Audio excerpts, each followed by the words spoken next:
Grant, will there be someone on the call from the Great Northern Arts Festival? Yeah, they're just signing in now. I'm just gonna let them in. Thank you. And we are now streaming on YouTube.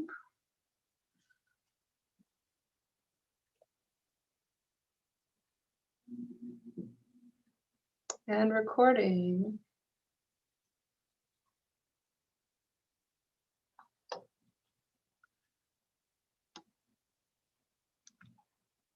All right, it is 7 p.m. so we can call to order. I do not believe we had any changes to the agenda, but I will entertain any if anyone has anything. Seeing none. All right. Declaration of conflict of interest or pecuniary interest this evening. Again, seeing none. Delegations, presentations, or petitions. We do have Mark. I'm sorry, I can't remember your last name from the RCMP. Corporal Bishop here to present the RCMP report. So I'll hand it over to you, and then we can go through the report. All right, thank you for having me. All right, so January of this year, fairly similar to January of last year, 387 calls this month. Last year was 367, so a slight increase of 20 calls. For the most part, everything is fairly the same for numbers. There's 11 report of impaired driving. We got 3 of those drivers. 14 reports of family violence, which resulted in 10 people being charged. Of course, one notable thing from the month was the theft of the fire truck, which got a little bit of media attention. So the gentleman that's been charged with that was charged with a few offenses, and he is in custody. And that's before the courts at this point. If there's any questions about that, I'm sure you can ask it at the end. A couple of things that I wanted to add in there. We're still awaiting 3 transfers in because Constable Leduc, Stephanie, which I'm sure you're familiar with, and her spouse Jordan have left. We haven't received their replacements yet. And then there's another position that's vacant as well. So we're waiting on 3 transfers in. Looks like 2 transfers in are going to be in March. And just waiting to hear when the 3rd one is going to be. So we're a little bit short-staffed at the moment, down a few positions. But looks like the middle of next month, we should be back up to normal. We're in the final stages now of hiring the clerk, the detachment services assistant. So that should be, hopefully I'll have an announcement next month for that. And in relation to this report, it's a standardized report that's used for the territory, this monthly policing report.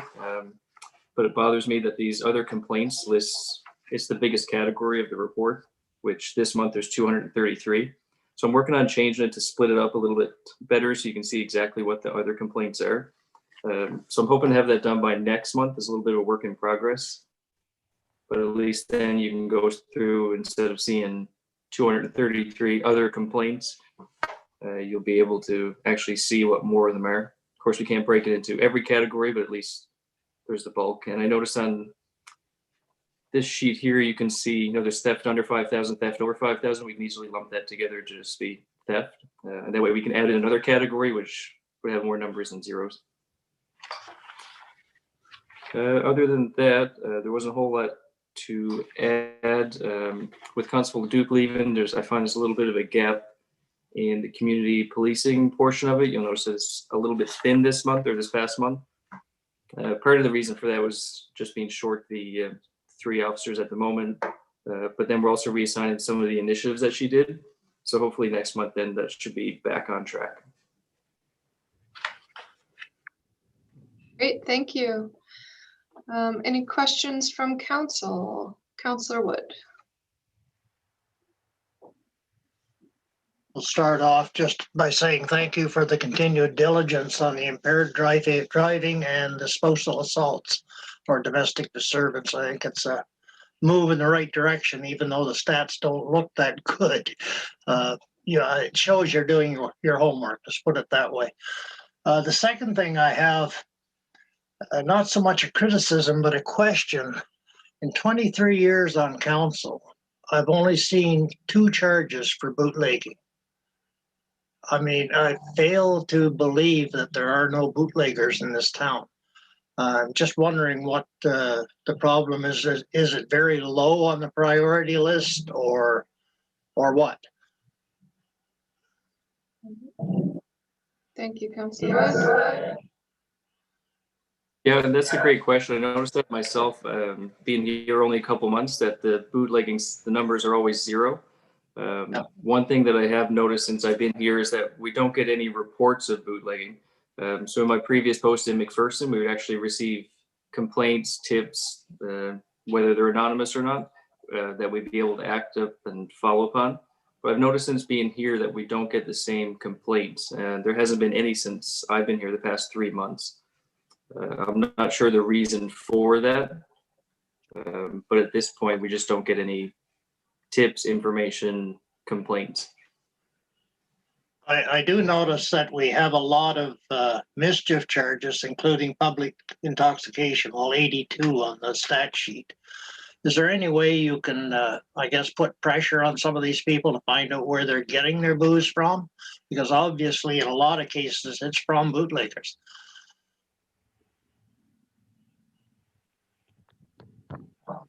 Yeah, that's something that we certainly look at.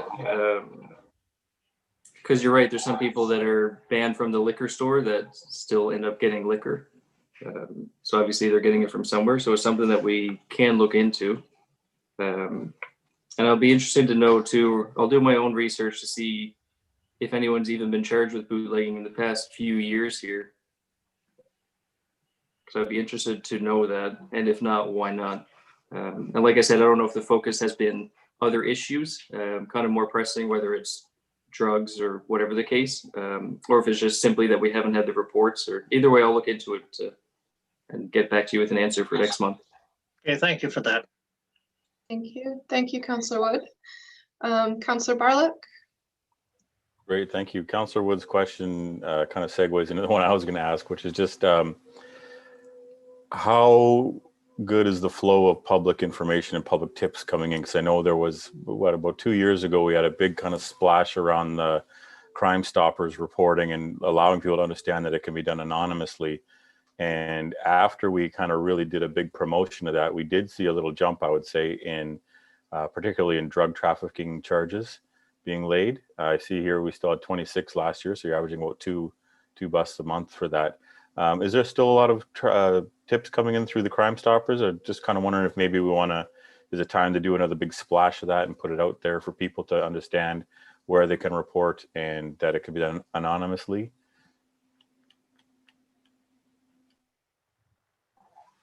Yeah, I think it'd be great to add in another, I guess, blitz, so to speak, of really pushing or advertise the Crime Stoppers. But there is one thing, the website is currently not taking tips here in the Northwest Territories.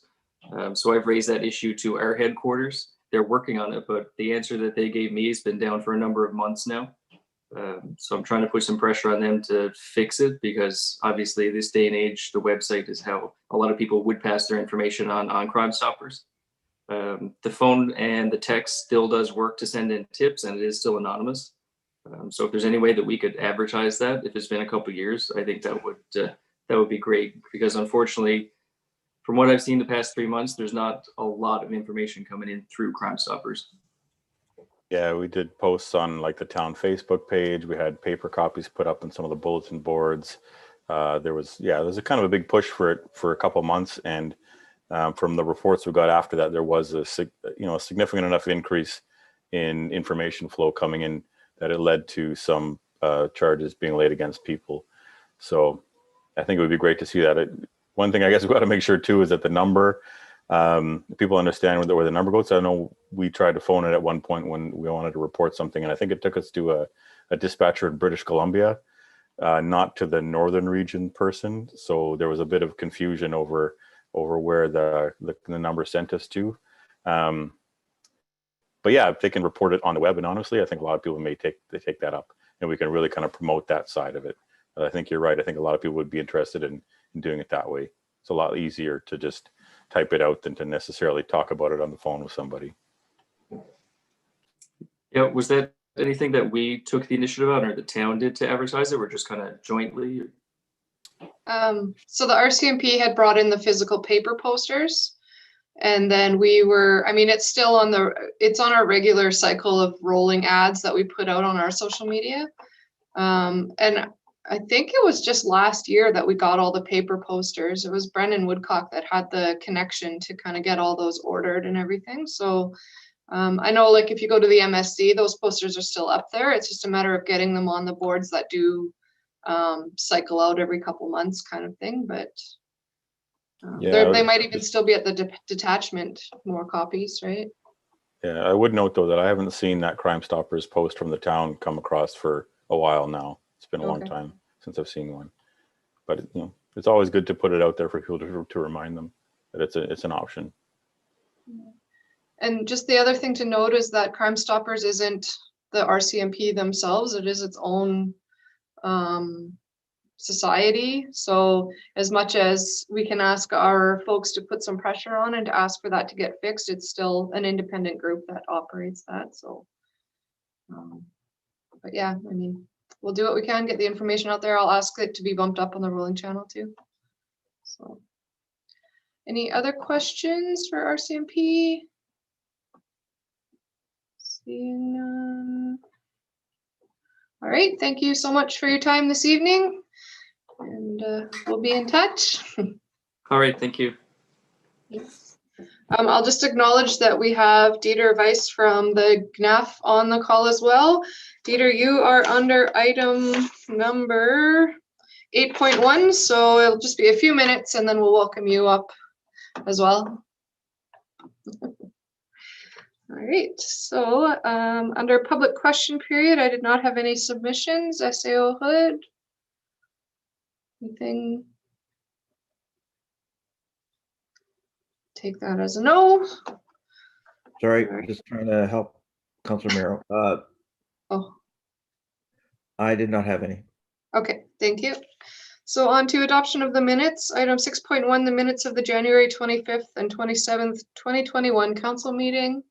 Any questions or comments on these minutes? I see we have Cassidy here. Alrighty, on to 6.2, the minutes of the November 24th, 2020 ECDEV committee meeting. Any questions or comments on those minutes? Seeing none. On to the minutes of the January 26th, 2021 Economic Development Committee meeting. Questions or comments there? Seeing none. Alrighty. On to the action items list, item 7.1. Any questions or comments here? Councillor Barlick. Yeah, I guess nothing significant. I think just for item number 6, the second part, the special events pavilion for Chief Tukui Park, since it's essentially done except for some of the landscaping to do in the summer, you know, that's an item we might be able to remove but still keep on the visitor building. And I was just wondering also potentially with item number 10, Peggy Curtis ball field and soccer replacement, since it's now sort of being led by GNWT, do we want to keep that as one of our action items on the list? It's gone to tender and expected to proceed. I mean, we could keep it on here to kind of remind council to follow up on it if things are going slow, but I think we could also take it off if we needed to, if we want to trim down our list a little bit. It is largely done from the town side. Yeah, just we're still waiting on the actual land transfer on that location. So Okay. I would keep it on here just to keep it in the forefront until that's finalized as well. Okay, I thought that had been finished, but obviously not. Okay. Councillor Wood. Yes, I think you skipped item 6.3, which was the minutes of the January 26th Economic Development Committee meeting. I had a question on that. I didn't skip it, but go ahead. Okay, I only heard the previous one. Anyway, item 7, by unanimous decision of committee members, it's been decided that the Economic Development Committee of Council will no longer convene as a separate committee. I thought this was a committee of council, not a committee standing on its own, which had the power to dissolve themselves all of a sudden. That's a decision for council, not for the committee. Yeah, well, so as we go through our committees and take a look at them, it might just not be worded in the way that works for you. Council will actually have an opportunity when we come to our full committee review to decide which committees will be dissolved, suspended, that sort of thing. But the folks who were there, and that's councillors mostly, decided that the committee probably isn't one that is needed to continue. The big project that the committee was looking after was the review of the strategy, and that has been completed now. So so maybe just the wording there isn't quite what you need, but like I say, the committee review that comes will then come with decisions from council as a whole. Okay, as long as the decision is made by council. Councillor McBride? Yeah, our discussion was basically to bring a recommendation forward to council that it, in order to cut cost and we weren't really accomplishing anything. The information we're receiving comes in on Director Chalice's report. So it didn't make sense to just being duplicate information. So our recommendation was to come back to council to advise council that there's questionable benefit to continue at this point. And like you said, it's up to council committee, or to delay it for a period of time. Thank you. Councillor Salaki. I'm really glad to hear you guys were looking at this seriously, because this was something that we discussed in our budget meeting in December as to how we could cut some of the costs for council. And one of the things had been things like committee of the whole versus regular meeting, had been these small council meetings, and if they were looking at this. So I'm really happy to hear that this is actually happening and people are taking this seriously and seeing where we can trim the fat. So nicely done. Yeah, thanks. So there's a kudos goes to Grant and the administration team for this. They are working to get you guys the numbers of what it looks like if things change, how they can be changed, and kind of presenting a full report of options to you. So that is coming down the line. Yeah, so if that's good there, were there any other questions on that meeting minutes then? No, all right, back to the action items list. Were there any other questions on action items? I am seeing none, all righty. So we can move to 8.1, which is a request for council decision for a donation to the Great Northern Arts Festival. With the briefing note, you were also provided with the application form, a couple of years of financial statements, quite a bit of information actually. So I will welcome Dieter now if you wanted to say a few words, or we can jump right into questions. Yeah, I'm pretty much just here to answer questions if anyone has them. Yeah, about our application for donation this summer. Okay, well, with that, I'll jump right in then. It doesn't include anywhere in here the request for use of the new pavilion. And in previous conversations, we had heard that the Arts Festival was hoping to get in the pavilion in some way. So I just wanted to see if that was left out or if it's not in the plans for this year just because of the weird COVID year. But yeah. I guess I was going to find out if that was something I needed to inquire about separately. So it's not something that we would be ruling out. So we would be interested in the use of the pavilion as well in the conjunction with the festival, along the same lines that we're sort of hoping that the MSC could be available much as it normally is, you know, assuming things go favorably between now and then. So yeah, the pavilion we'd be interested in as well.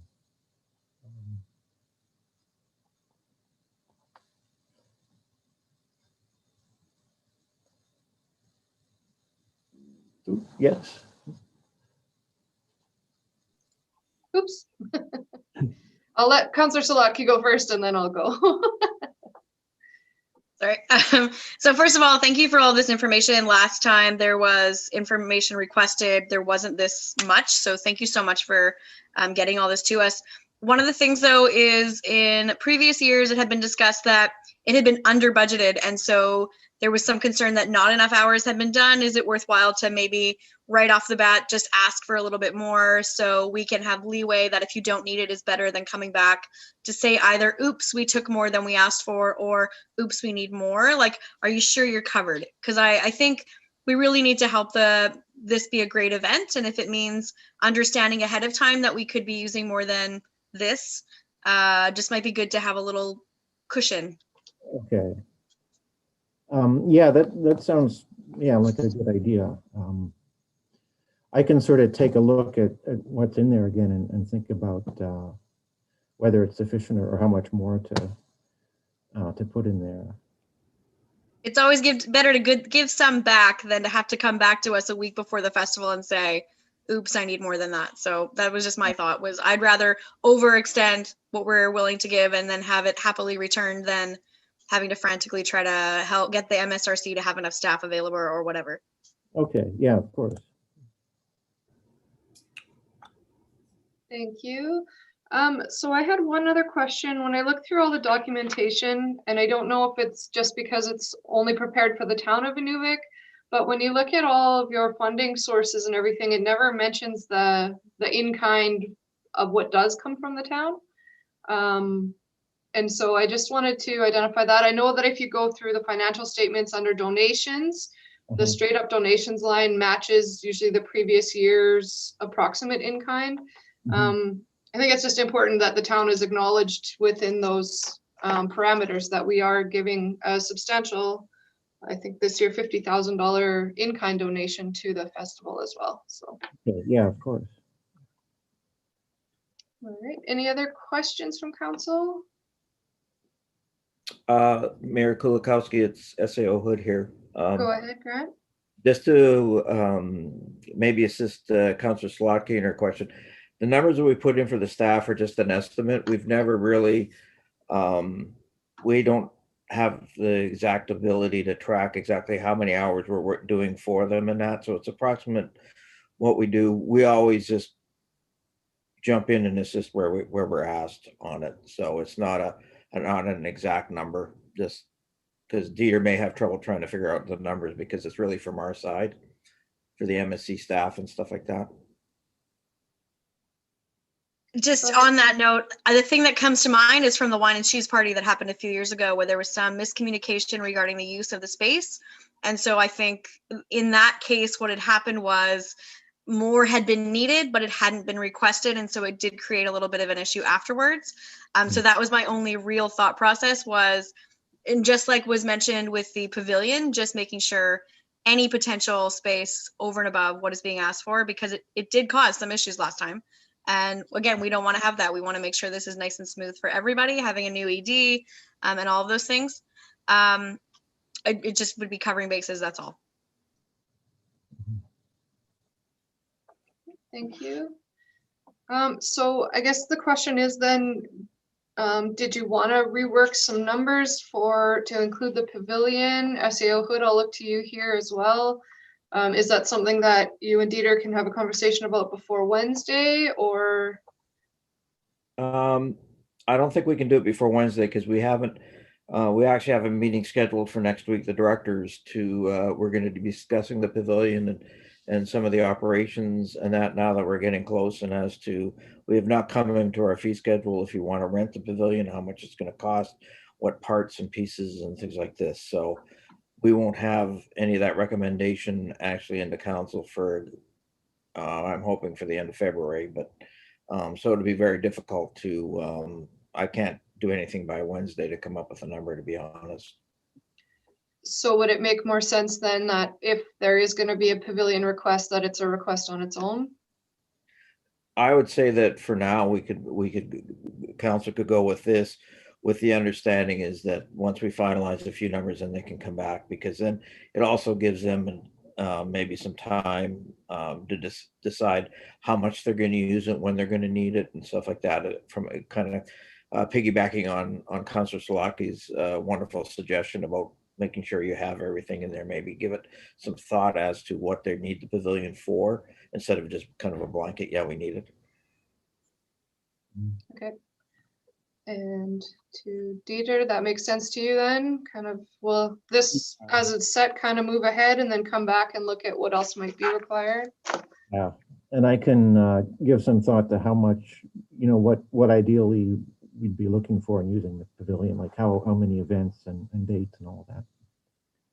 Okay, great. Councillor Salatke, go ahead. Sorry, last question.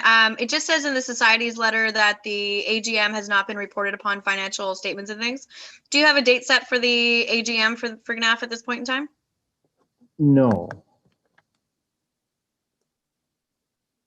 Okay. Yeah, I don't know. Yeah. When is your fiscal end of year? September. So we had a September meeting. Yeah. Before I showed up. Right. So there is a stipulation that to stay up to date with societies, you need to have one. I think it's between 60 and 180 days after your fiscal year end. And I'm just curious because that's coming up quite quickly. Yeah. Okay. Okay. I can look into that. Yeah. Okay. Thank you. Any further questions about the GNAF donation? Seeing none. All right. So thank you, Dieter, for your time this evening. Of course, SEO Hood will be in contact if we have any other questions, and feel free to contact us as well. Okay. Yeah.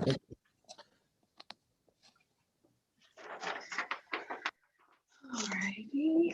So with that, we can move on to bylaws.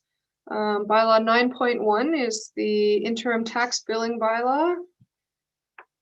This would be first and second reading. Any questions or comments on the bylaw? Tax.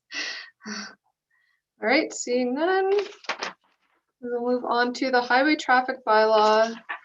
This one in particular pertains to the school zone and the speeds, which was a identified council priority. I guess the briefing note is quite robust. So, and we do have both Constable Waghorn and Chief Hammond on the line. If there are any questions, we'll certainly entertain those now. Councillor Barlett. Yeah, no, I guess the big thing is the addition of the school zone into the control zone thing, but then the Schedule E was the real meat to the matter. So I just noticed when I was going through this, I had to pull up my Google Maps to make sure I was getting the streets right, because we don't pay attention to street names in small towns. But the second last line, the Berger Street item, I think there may be an error in that, where the start of the school zone is Burgess Street at Kingminion. I think the end of the school zone is supposed to be Burgess Street at Mackenzie Road.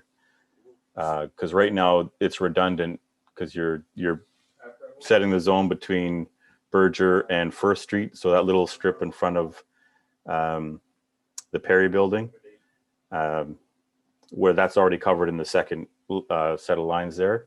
So I think if they're trying to get the Burgess Street, like between Max and the library, the second end of zone has to be Burgess Street at Mackenzie Road. Just to make sure we have that, because right now it's doubling up the area. But otherwise, I think the zone matches what I had thought of in my mind.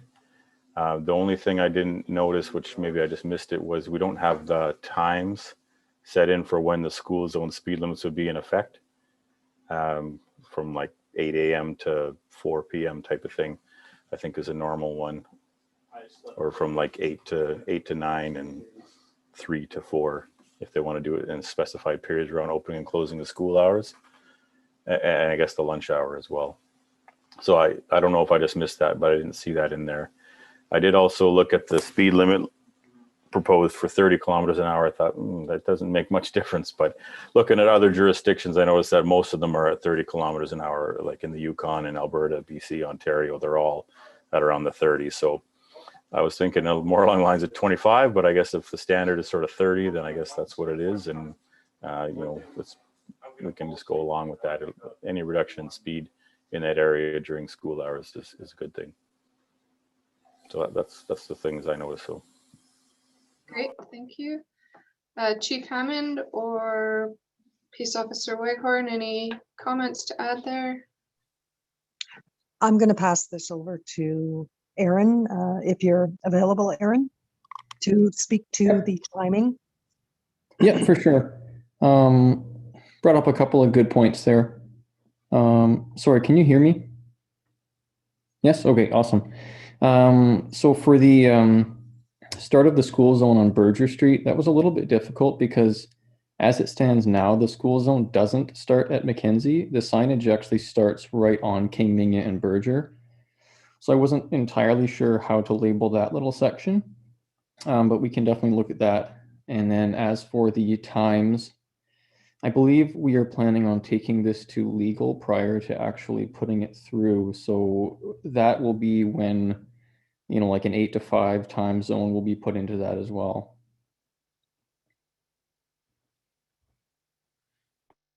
Great, thank you. Councillor Salaki. So in a lot of small places, and I believe in the Yukon and probably others, they just do it 24 hours. This is our busiest playground, is the one at the school. Kids are always running in and out of there for events before and after school. There's always stuff happening on the weekends. Would it be a big deal to make this just 24 hours a day? And then there's no green red zone. It's just, this is the school zone. It is 5 kilometers slower all the time. Yes, absolutely. I think that's a great idea as well. Because like you said, it's not just a school zone, it's a pretty active playground area as well with the basketball court and everything there. So yeah, that's absolutely something we'll look into as well. Any other questions from Councillor McBride? Yeah, just the one question. Has the Education Council been consulted, the school consulted for their input?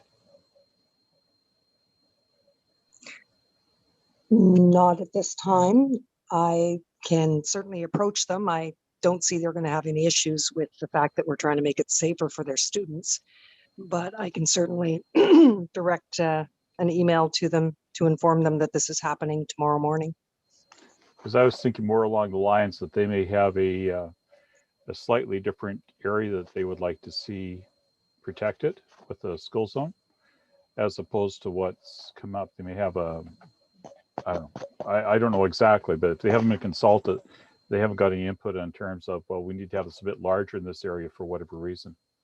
So that's what my concern is that even though it seems reasonable in terms of the beginning of the zone, end of the zone, it might not be reasonable from the education perspective because they may need it bigger.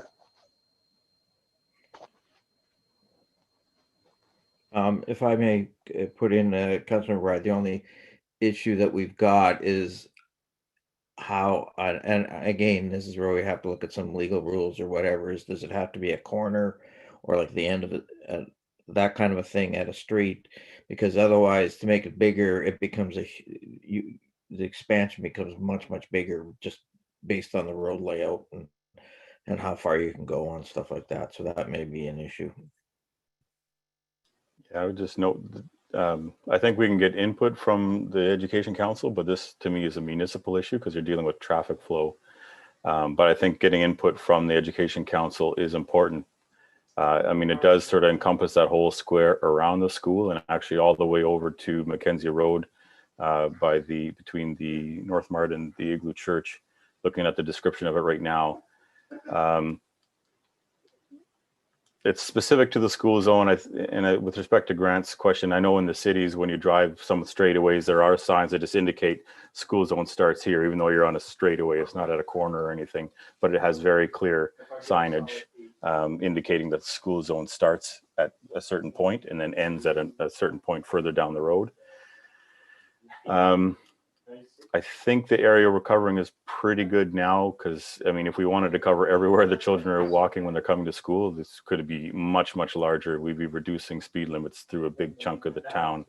especially down along King Minya and, Reliance and Bonnet Bloom and stuff. There's a lot of traffic flow of kids coming through those streets towards the school during the school hours. So, and again, I'll just reiterate, I think this is an issue that we as the town have to deal with because it is a municipal civil engineering traffic flow control type of situation.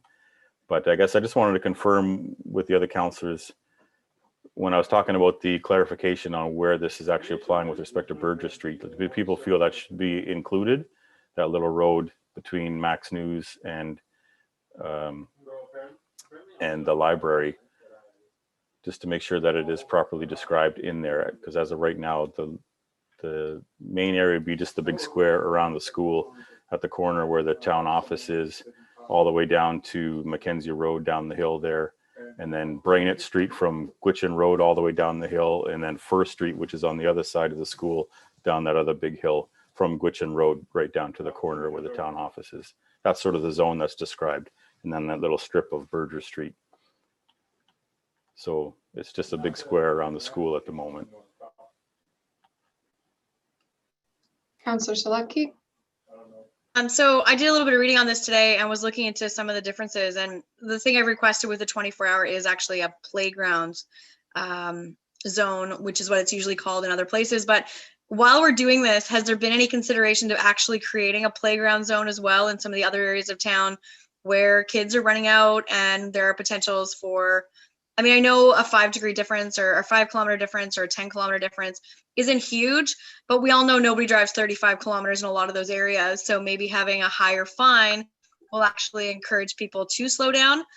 So since we're doing this now and we're creating a designated school zone and we're going to be ordering proper signs, perhaps looking at the playgrounds as well and doing a full playground zone, school zone, and then a massive campaign to say, you're going to find a lot of money if you speed in those locations, and it's now dropped down to 30 instead of doing this and then a stepped approach later.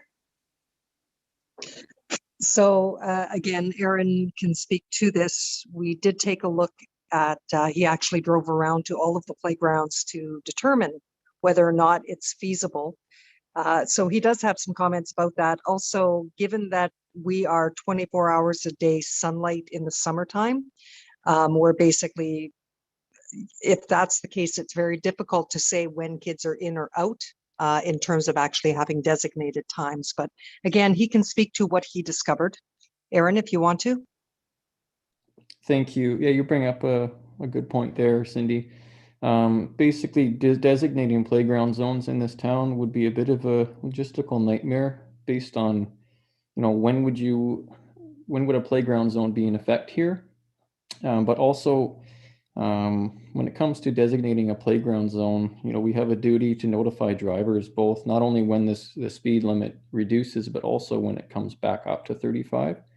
So I found it would be pretty difficult to allow drivers enough time to adjust for speeds. Like, it would get really confusing in certain parts, like Choo Choo Park, for example. You'd be changing the speed limit twice within a 200-meter stretch, and it's definitely something I can work at a little bit more for sure.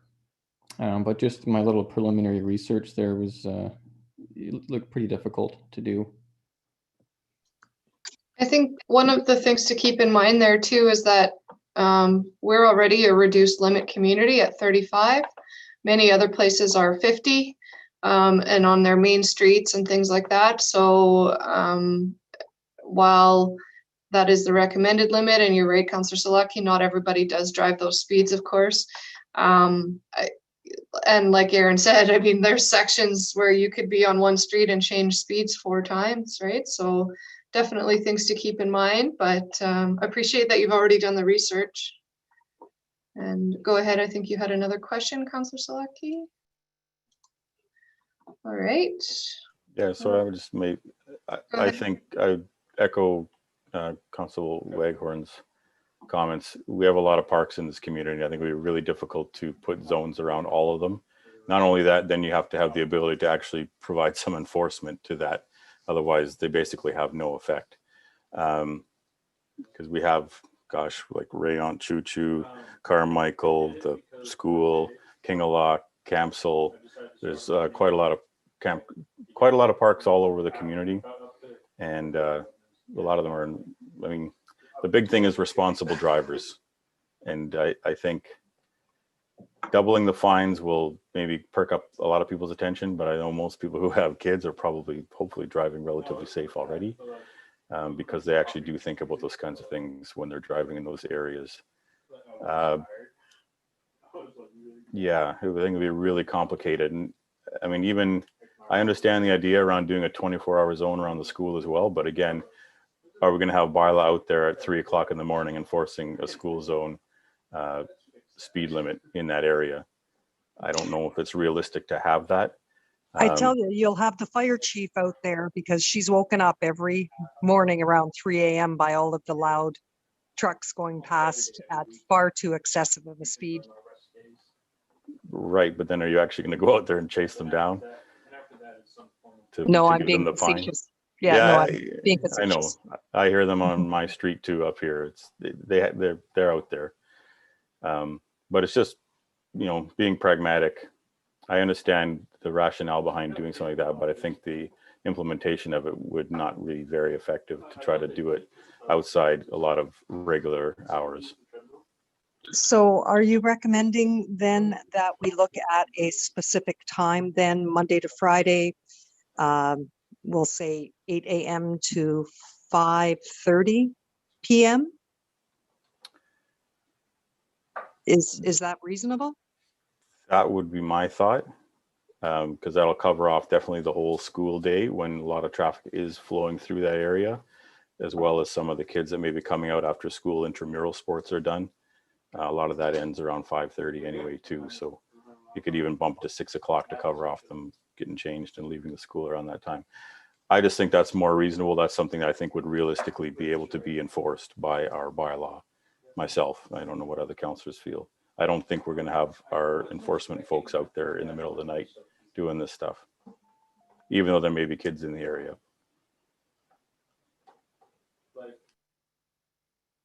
If council is all in agreement of that, we can work that into the bylaw then. I'm sorry, I'm not. I'd really love to get some information on the 24 hours. I think that we need to be looking into what that means. Like you say, we have 24 hours of sunlight for enough portion of our year that this is important to make sure kids are safe and that people get into the habit.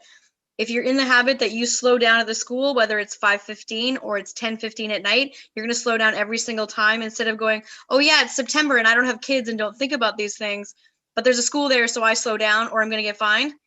Why? I mean, I know that our bylaw officers do work sometimes in the evening. We're not looking at just the kids. We're looking at the drivers and creating good practices. I really think that that should be something that's in there.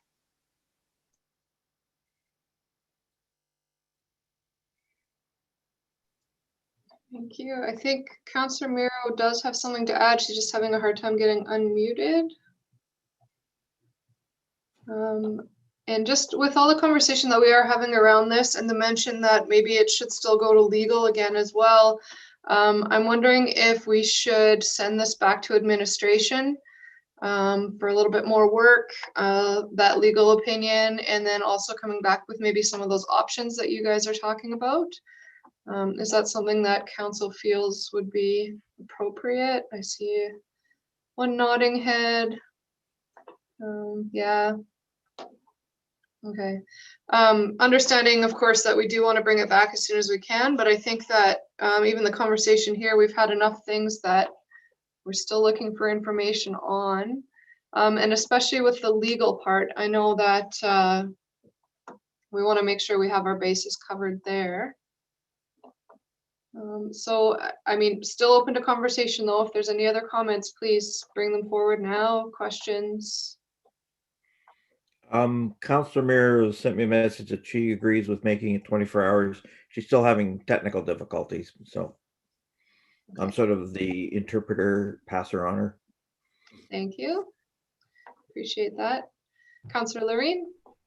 Yeah, I'll agree with the 24 hours as well, just so there's a direct line, so there's no interpretation of, oh, I was here at this time or this happened before this time. I think, like, you know, just everybody getting used to what a school zone is and to know that you don't speed in the school zone would be the clearest message, regardless of the time. And I think that might even help, you know, as a tool. If somebody was speeding after hours, you know, then they could add that on and say, you know you're not supposed to be speeding in a school zone, or you were seen speeding through the school zone. So I'll agree with the 24 hours for sure. Sorry, it's SAO Hood here again. The other thing to remind council is with the 24 hours that I tend to agree with as well is it's not just bylaw we have to look at, it's giving tickets. Have to remember RCMP are allowed to give tickets as well, and that they can be out at all hours of the day, so to speak, potentially. Whether they do it or not is another story, but there are sets of eyes out there. Thank you. Anything further on this item right now? If I just might add, thank you very Go much for the discussion. It is certainly helpful for us in terms of council having input in terms of the direction that they want to go with this. And I'm actually looking forward to seeing it come to fruition myself. So we will work on this and get it back to you as soon as we can. Great, thank you so much. All right, so we will move on to our department head reports. 10.1, the senior administrative officer's report. Any questions or comments here? Councillor Barlock. I will defer to my elder Councillor Wood out of respect.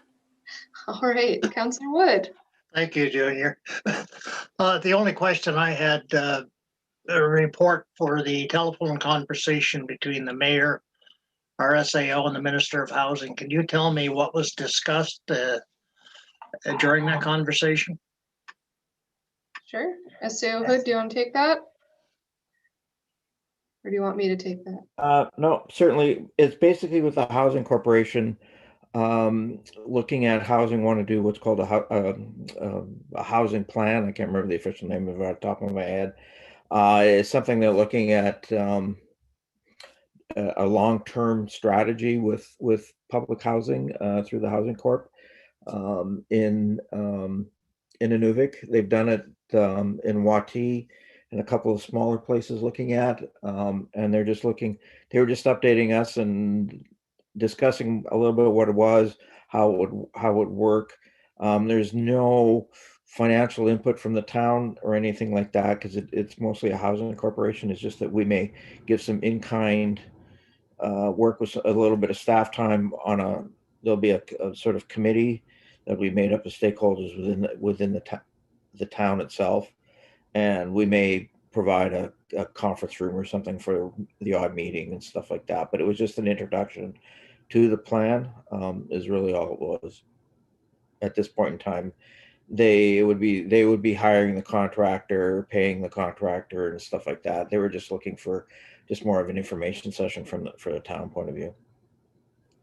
Thank you for that. Councillor Barlock? Yeah, the Councillor Wood kind of caught along the lines of one of the questions I was going to ask, but the other one is just in respect to also the discussion with MACA regarding grants, and I guess particularly the old NTCL properties. Just curious about what was discussed in relation to those. Are they just talking about the taxation of those properties, or are they looking to maybe give them up for something? No, what it is it's sort of a leftover between when NTCL declared bankruptcy, and then the GNWT came in and created the Marine Transportation and bought them out of the bankruptcy and stuff like that. There was some taxes owing, and then it transfers. There was a delay in getting the land transferred and our money for grants in lieu. And it was just a question of, I was questioning a bond. When are we going to see our money, and et cetera, and just the general area there. And they have committed that they are supposed to be paying us the back taxes on it, and then moving forward, everything should be fine. They did pay the 2020 taxes on the properties. It's the ones prior because of lands and land titles and a whole bunch of stuff as to who could pay, how the GNWT under their policies could pay, if it kind of a thing. So that was really all it was about. Just trying to get us money. Great, thank you. Any other questions on the SAO's report? Seeing none. All right, with that, we'll move on to the Economic Development and Tourism Report. Were there any questions here? Seeing none. I don't know if you guys caught the first Artist Collective that was aired a couple weekends ago on the Saturday morning, early afternoon. It was really good to watch, really cool to learn about one of the artists, and I'm looking forward to how these move forward in the future. It was it's pretty cool to see it, see someone showcased. So, Councillor Salaki. I really wanted to just point out, maybe this could come up in council concern, but I doubt it. I wanted to say that I went to a couple of the events that the team has been putting on, both run by Louisa, and I wanted to say they were excellent. I was actually shocked at the caliber of how these went, considering they were $10. And everyone that was there and people who heard that I went said they would pay more for the courses, they would pay for more materials, they would happily, like if say the local craft shop put together packages of what it was, they would happily pay for that. And they would love to see more because they're really well done. And right now, with nothing going on in the community, these are really great ways to socialize safely. And really big kudos to Louisa and Hannah and Jackie for the hard work they're doing over there, because I love the earrings I made. I love the cover that I made, and I'm really excited to try to get on other ones. And I know a lot of people in the community are as well. Great, thank you, Councillor Salaki. All right, is there any other questions or comments on ECDEV committee report? Not committee. Onto the Public Works report. Questions or comments here? We do have Director Campbell on the line as well. Go ahead, Councillor Barlock. Nothing in particular, just I know we said it publicly, but reading that first bullet in the report again, kudos to the Utilidor crew. The guys do a great job, and man, they're pretty tough guys. So great job again. Yeah, we can't say it enough to them. I think it's a real undervalued service that we have, and the job these guys do. I think a lot of people don't even realize what they're doing this kind of stuff. So great job again. That's all I wanted to say. Great, thank you, Councillor Barlock. Anything else on the Public Works report? Seeing none, on to the Planning and Development report. Questions or comments? Seeing none, all right, on to the Community Services report. We do have Director Salmier here as well. Questions, comments? No. All right, on to the Protective Services report. This report did involve a little bit more detail than usual. Chief Hammond provided kind of an annual stats page, which I found very interesting myself. Do you have any questions or comments on the report? Councillor Wood. It is an excellent report. However, I do have a question, not dealing with the report, but in light of the recent theft of the fire truck, can you tell me what security measures have put in place to ensure this doesn't happen again? I mean, we almost lost a $1 million piece of equipment. So what's happening? It's, Councillor Wood. can everybody hear me okay? It's difficult to pull a truck out and turn it off and lock it and walk away. Just because of the plumbing, it needs to be kept running. The availability of the keys in the event that we get a call. Right now, we are putting a watch on per se. If we do have the trucks, most of them are pulled out right at the bay door where we will have easy access to them and be able to see them should somebody walk up to them. The challenge is with the ladder because if we were to just pull it out of the bay, then it would be blocking the entire road. So that's why we had to move it over to the school parking lot in the first place. However, when we are using the bays and having trucks out, we do have people that are watching now.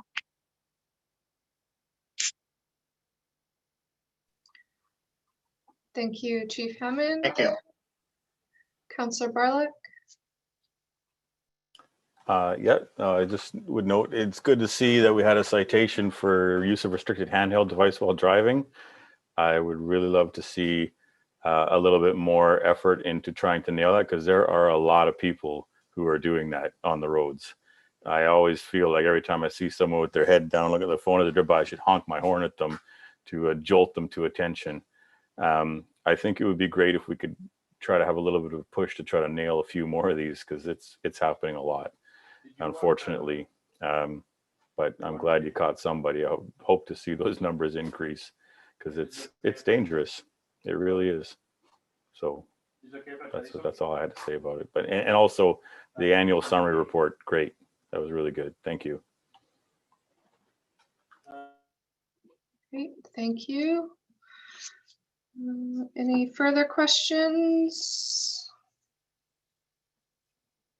None. All right.